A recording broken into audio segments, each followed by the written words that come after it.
मंगलम भगवान विष्णु मंगलम गरुड़ध्वज मंगलम पुंडरीकाक्ष मंगलाय तनोहरि। हरे कृष्ण। प्यारे स्नेहितनों, आपको मेरा प्यार भरा राधे राधे। आज भाद्रपद मास शुक्ल पक्ष की परिवर्तिनी एकादशी है। दिनांक 13 सितंबर 2024। वार भाद्रपद मास शुक्ल पक्ष शुक्रवार। आज हम सुनेंगे एकादशी व्रत कथा, यानी भाद्रपद मास के शुक्ल पक्ष की एकादशी की कथा।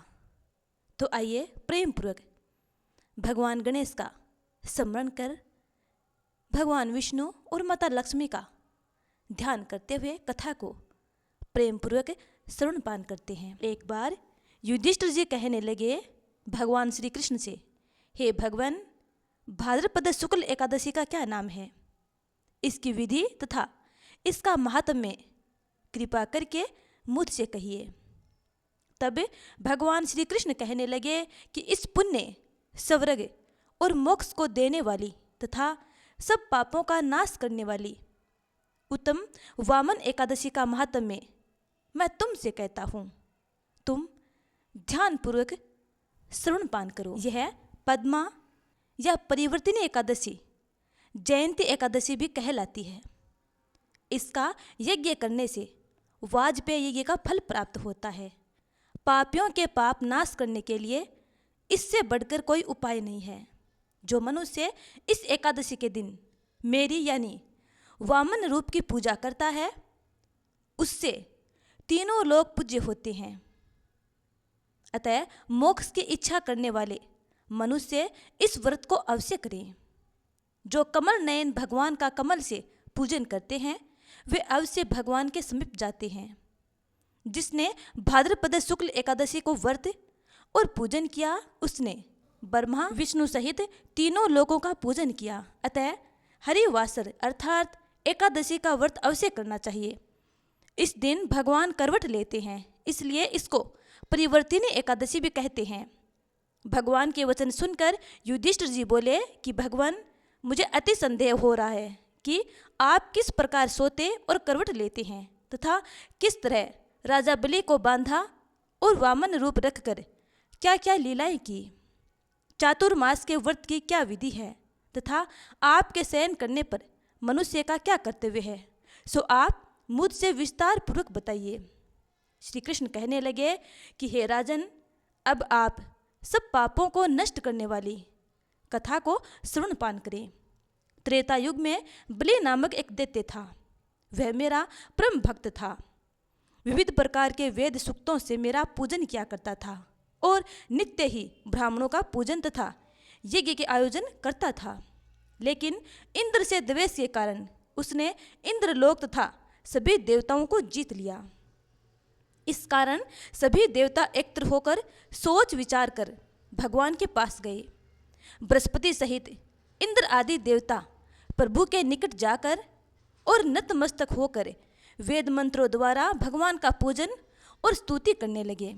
अतः मैंने वामन रूप धारण करके 5वां अवतार लिया और फिर अत्यंत तेजस्वी रूप से राजा बलि को जीत लिया। इतनी वार्ता सुनकर राजा युधिष्ठिर बोले कि हे जनार्दन, आपने वामन रूप धारण करके उस महाबली दैत्य को किस प्रकार जीता? श्री कृष्ण कहने लगे, मैंने यानी वामन रूपधारी ब्रह्मचारी बलि से 3 पग भूमि की याचना करते हुए मैंने यानी वामन रूप में मैंने बलि से 3 पग भूमि की याचना करते हुए कहा, यह मुझको 3 लोक के समान है और हे राजन, यह तुमको अवश्य ही देनी होगी।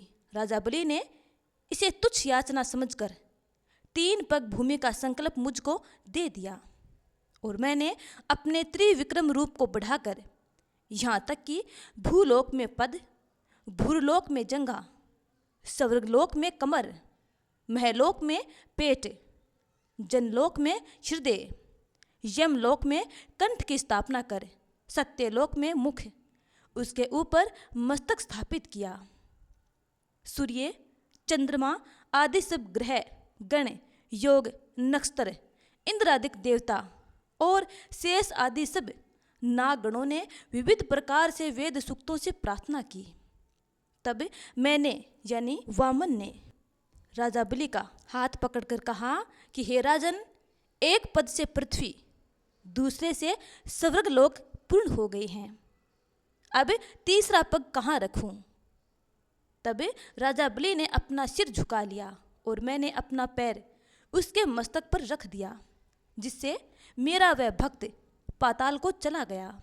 फिर उसकी विनती और नम्रता को देखकर मैंने कहा कि हे बलि, मैं सदैव तुम्हारे निकट ही रहूँगा। विरोचन पुत्र बलि से कहने पर भाद्रपद शुक्ल एकादशी के दिन बलि के आश्रम पर मेरी मूर्ति स्थापित हुई। इसी प्रकार दूसरे क्षीर सागर में शेष नाग के षष्ठ पर हुई। हे राजन, इस एकादशी को भगवान शयन करते हुए करवट लेते हैं, इसलिए तीनों लोकों के स्वामी भगवान विष्णु का उस दिन पूजन करना चाहिए। इस दिन तांबा, चांदी, चावल और दही का दान करना उचित है। रात्रि को जागरण अवश्य करना चाहिए। जो विधि पूर्वक इस एकादशी का व्रत करते हैं वे सब पापों से मुक्त होकर स्वर्ग में जाकर चंद्रमा के समान प्रकाशित होते हैं और यश पाते हैं। जो पाप नाशक इस कथा को सुनते हैं अथवा अन्य को सुनाते हैं, उनको 1000 अश्वमेध यज्ञ का फल प्राप्त होता है। तो प्यारे भक्तों, प्रेम से बोलिए भगवान श्री हरि विष्णु की जय। अब सुनते हैं दूसरी कथा। एक बार नारद मुनि ने ब्रह्मा जी से पूछा, विष्णु जी की आराधना के लिए मैं आपसे जानना चाहता हूँ कि भाद्रपद मास के शुक्ल पक्ष की एकादशी कौन सी होती है। ब्रह्मा जी ने कहा, आपने मुझे उत्तम प्रश्न किया है। भादो माह के शुक्ल पक्ष की एकादशी को पद्मा नाम से भी जाना जाता है। उस दिन भगवान ऋषिकेश की पूजा की जाती है। सूर्यवंश में मानधाता नामक एक चक्रवर्ती, सत्य प्रतिज्ञ और प्रतापी राजर्षि यानी जो राजा और ऋषि दोनों हुए थे। उनके राज्यकाल में अकाल नहीं पड़ता था, प्रजा को मानसिक चिंताएं नहीं सताती थी और व्याधियों का प्रकोप भी नहीं होता था। उनकी प्रजा निर्भय और आर्थिक रूप से धन समृद्ध थी।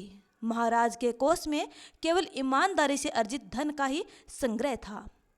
उनके राज्य में समस्त वर्णों और आश्रमों के लोग अपने अपने धर्म में लगे रहते थे। मानधाता के राज्य की भूमि कामधेनु के समान फल देने वाली थी।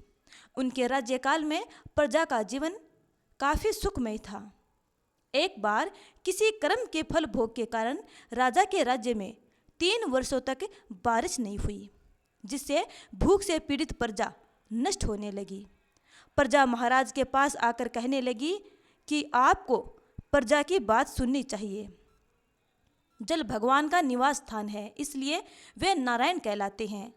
नारायण स्वरूप भगवान विष्णु सर्वव्यापी हैं। वे ही मेघ स्वरूप होकर वर्षा करते हैं और वर्षा से अन्न पैदा होता है और अन्न से प्रजा जीवित रहती है। पुराण में भी विस्तृत रूप से वर्णन किया गया है कि राजाओं के अत्याचार से प्रजा को पीड़ा होती है, लेकिन जब मैं विचार करता हूँ तो मुझे इसमें मेरा कोई अपराध नहीं नजर आते हैं। फिर भी प्रजा के हित में पूरा प्रयास करूँगा। ऐसा निश्चय करके राजा मानधाता कुछ व्यक्ति को साथ लेकर भगवान को प्रणाम करने वन की ओर चल पड़े। वहाँ मुनियों और तपस्वियों से मिले। एक दिन उन्हें ब्रह्मपुत्र अंगिरा के दर्शन हुए। उनको देखते ही राजा दोनों हाथ जोड़कर मुनि के चरणों में प्रणाम किया। मुनि ने भी राजा का अभिनंदन स्वीकार किया और राज्य के बारे में पूछा। राजा ने प्रजा का हाल बताकर मुनि के स्वास्थ्य के बारे में पूछा। मुनि ने राजा को आसन और अर्घ्य दिया। मुनि ने राजा के आने का कारण पूछा तो राजा ने बताया कि मेरे राज्य में सब कुछ अच्छा चल रहा था, लेकिन किसी कारणों से वर्षा का अभाव हो गया है। इसकी वजह मुझे नहीं पता। ऋषि अंगिरा बोले, सत्ययुग सबसे उत्तम युग है। इसमें लोग परमात्मा के चिंतन में लगे रहते हैं। इस युग में केवल ब्राह्मण ही तपस्वी होते हैं, दूसरे लोग नहीं। तुम्हारे राज्य में एक शूद्र तपस्या करता है और इसके कारण वर्षा नहीं होती है। तुम इसके प्रतिकार में यज्ञ करो, जिससे यह दोष शांत हो जाए। राजा ने कहा, मुनिवर, एक तो वह तपस्या में लगा है और उसका कोई अपराध भी नहीं है, इसलिए मैं उसकी तपस्या में अवरोध उत्पन्न नहीं करूँगा। आप दोष को शांत करने वाले किसी धर्म का उपदेश कीजिए। फिर ऋषि अंगिरा ने कहा कि ऐसी बात है तो एकादशी का व्रत करो। भाद्रपद मास के शुक्ल पक्ष की पद्मा नाम से एकादशी होती है। इस व्रत के प्रभाव से निश्चित ही समस्या का हल मिलेगा और तुम अपनी प्रजा और परिवार के सदस्यों के साथ इसका व्रत कर सकते हो। ऋषि का ये वचन सुनकर राजा वापस घर लौट आए और चारों वर्णों के प्रजा के साथ मिलकर भादो माह के शुक्ल पक्ष की पद्मा एकादशी का व्रत रखा, जिसे परिवर्तिनी एकादशी भी कहा जाता है। इस व्रत से राज्य में बारिश होने लगी और हरी भरी खेती से पृथ्वी सुशोभित होने लगी। ब्रह्मा जी नारद जी से कहते हैं, इस कारण पद्मा यानी परिवर्तिनी एकादशी का व्रत करना चाहिए। इस व्रत को करने से और इस कथा को सुनने से अथवा अन्य लोगों को सुनाने से सभी पापों का नाश हो जाता है और व्यक्ति की मंगल कामनाएं पूर्ण होती है। जिस प्रकार उस राजा की समस्त समस्याओं का नाश हुआ और उसकी मन इच्छा पूर्ण हुई, उसी प्रकार जो भी भक्त प्रेम पूर्वक इस एकादशी का व्रत करता है, कथा सुनता है, तो उसके सभी मंगल कार्य पूर्ण होते हैं, उनकी सभी मंगल कामनाएं पूर्ण होती हैं। तो प्यारे भक्तों, प्रेम से बोलिए भगवान श्री हरि विष्णु की जय, माता लक्ष्मी की जय। उम्मीद है कि आपको भाद्रपद मास शुक्ल पक्ष की परिवर्तिनी एकादशी यानी पद्मा एकादशी की कथा पसंद आई है। यदि आपको पसंद आई है तो लाइक कमेंट कर देना और चैनल को सब्सक्राइब नहीं किया है तो सब्सक्राइब कर लीजिएगा, बेल आइकन को याद से दबा लीजिएगा और वीडियो को ज़्यादा से ज़्यादा लोगों में शेयर कर दीजिएगा ताकि आपको अधिक से अधिक पुण्य की प्राप्ति हो। इसी के साथ इस वीडियो का यहीं पे समापन करते हैं। अगली कथा का इंतजार करना। तब तक के लिए जय श्री राधे, हर हर महादेव।